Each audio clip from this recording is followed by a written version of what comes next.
नमस्कार, आप देख रहे हैं इम्पैक्ट लाइव। मैं हूं आपके साथ करुणा तिवारी। कहते हैं कि कर्म करो, फल की चिंता मत करो। भगवत गीता के दूसरे अध्याय का श्लोक है, कर्मण्येवाधिकारस्ते माँ फलेषु कदाचन माँ कर्म फल हेतु भूर्मा ते संगत्स्व कर्मणि। देखिए, यहाँ पे आज हार साबित हुई। ये वही गर्दनी बाग है जहाँ पर 90 दिनों से बीपीएससी के अभ्यर्थी लगातार अपने लिए न्याय की मांग कर रहे थे, जहाँ पर आज पूरा का पूरा गर्दनी बाग खाली हो गया है। जिस जगह पर स्टूडेंट्स अपने न्याय की मांग कर रहे थे, बीते दिनों उन्हें पटना हाई कोर्ट से उनकी याचिका को खारिज कर दिया गया। देखिए कैसे यहाँ पर स्टूडेंट्स द्वारा जो अलग अलग पोस्टर्स लगाए हुए थे, आज वो पोस्टर्स नहीं दिख रहे हैं, ज़मीन पे पड़े हुए हैं, फटे पड़े हैं। आपको बता दें कि ये 90 दिनों से इनका संघर्ष चल रहा था। इतना लंबा जो आपको ये पूरी की पूरी जो जगह दिख रही है, यहाँ पे अलग अलग जगहों से, बिहार के नहीं, हमारे देश में भी अलग अलग, जैसे दिल्ली से, कोई लखनऊ से, अलग अलग जगहों से अभ्यर्थी आए हुए थे। 90 दिनों से वो यहाँ पे संघर्ष कर रहे थे। उनके साथ उनके गुरु भी मौजूद थे। लेकिन आपको आज हम दिखाएंगे कि ये वही गर्दनी बाग है जहाँ पे वो रहते थे। तो कितनी गंदगी के बीच वो रहते थे। कभी किसी ने सोचा भी नहीं होगा कि इन गंदगी के बीच ये सारे छात्र यहाँ पे रहते थे, जो बड़ा ही गंदा स्मेल भी करता है, जो आपको बर्दाश्त नहीं होगा। यहाँ पे सांस लेना मुश्किल रहता है। देखेंगे, दिखाएंगे आपको वो तमाम जो गंदगियाँ है, आपको दिखाएंगे कि कैसे यहाँ पे जो छात्र आते थे और उनके साथ जो गंदगी होती है, इतने ज़्यादा कचरा होने के बावजूद भी वो इसी गंदगी में रात को उस कड़ाके की ठंड में रहे और उसी कड़ाके की ठंड में वो पटना में प्रदर्शन करते रहे, न्याय की मांग करते रहे। लेकिन कभी किसी ने इस गर्दनी बाग के इस गंदगी पे कभी किसी ने ध्यान नहीं दिया।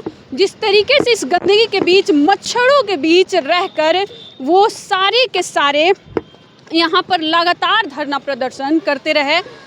यहाँ पे गंदगी और आगे में पूरी तरीके से उनका जितना भी जमावड़ा था वो था। देखिए उनके द्वारा जो लिखा हुआ है, कैसे फेंका हुआ है, जो कि बड़ा ही महत्व रखता है। ये जितने भी अभ्यर्थी थे वो इस चीज़ के लिए काम करते थे, बिहार में अनिवार्य पर्यावरण शिक्षा लागू करें। कई तरह के मोटिवेशन जो है ना, वो लोग अपने लिए रखे हुए थे। लेकिन ये गंदगी के बीच रहना सरकार ने कभी देखा ही नहीं।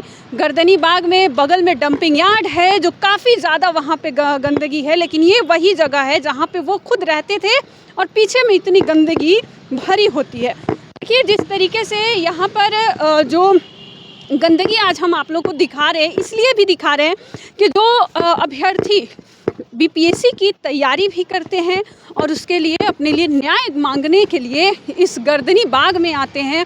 और यहाँ पर पूरा का पूरा आज ये जगह खाली हो गया है, क्योंकि उन्होंने कर्म तो किया लेकिन उन्हें फल नहीं मिला। पटना हाई कोर्ट ने उनकी याचिका को खारिज कर दिया।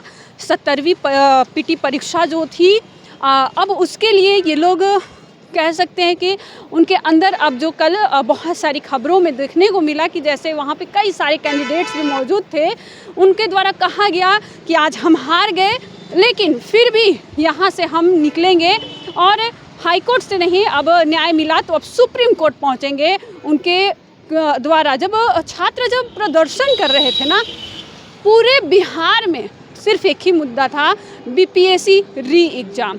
कैसे भी हो बीपीएससी 70वीं री एग्ज़ाम होनी चाहिए, लेकिन उन्हें अभी न्याय नहीं मिला। इसमें कई राजनीतिक जो कह सकते हैं कि इसमें आपको देखने को मिले, जैसे पप्पू यादव आए, नेता प्रतिपक्ष तेजस्वी यादव आए। वहीं पर आप देखिए जनसुराज के जो सूत्रधार है प्रशांत किशोर आमरण अनशन पर बैठे और उनके द्वारा लगातार गांधी मैदान में 15 दिन तक आमरण अनशन चला। कई दिनों तक वो सुर्खियों में बने रहे। इनके साथ इनके गुरु भी बैठे रहे अभ्यर्थियों के साथ, रहमांशु सर, रोहित सर। डंडा पड़ा प्रशासन द्वारा जब ये घेराव करने गया बीपीएससी आयोग के, तो वहाँ पर उन्हें लाठी खानी पड़ी। न्याय अभी भी नहीं मिली है, छात्रों को निराशा मिली है। एक तरफ आपको वही याद दिला दे वो दृश्य जब छात्र घेराव करने गए थे उनके ऊपर उस कड़ाके की ठंड में, दिसंबर के महीने थी और उस महीने में उनके ऊपर ठंडे पानी की बौछारें हुई और लाठियाँ चली, जहाँ पर बच्चे सलाम करते दिखे, जहाँ पर राष्ट्रगान चला।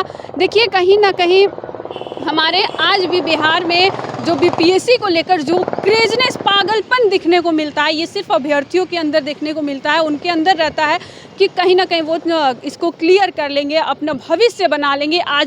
लेकिन आज वो गर्दनी बाग पूरी की पूरी खाली हो चुकी है। जिस बीपीएससी री एग्ज़ाम को लेकर भरी रहती थी, कैसे वो खाना खाते होंगे, कैसे वो रहते थे, उस समय भी आपको सबने दिखाया, हम हर न्यूज़ चैनल ने दिखाया। लेकिन आज उन्हें जब न्याय नहीं मिला तो ये वही गर्दनी बाग है जहाँ पे पूरा का पूरा ये जगह खाली हो चुका है और इस जगह पे एक भी आपको कैंडिडेट देखने को नहीं मिलेंगे, क्योंकि वो अब उनको न्याय मिला ही नहीं।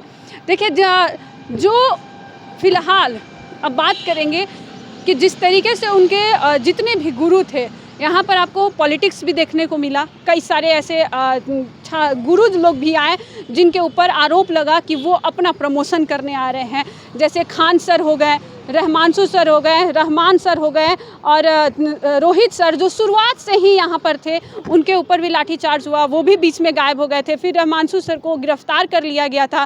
फिर देखिए जिस तरीके से लगातार जो अभ्यर्थी थे वो यहाँ पर बैठते थे और उनके साथ साथ कई सारी यहाँ पे धरना प्रदर्शन हुई। ये गर्दनी बाग इसलिए प्रसिद्ध हो गई क्योंकि यहाँ पर बीपीएससी के जो अभ्यर्थी थे वो यहाँ पर 90 दिनों तक संघर्ष करते रहे। ये गंदगी, ये मिट्टी, ये धूल, उस वक्त कड़ाके की ठंड में वो यहाँ पर मौजूद थे और कंबल खाने के लिए क्या मिलता था वो ये कोई नहीं जानता कहाँ से आता था, लेकिन उनके ऊपर कई तरह के इल्ज़ाम भी लगे।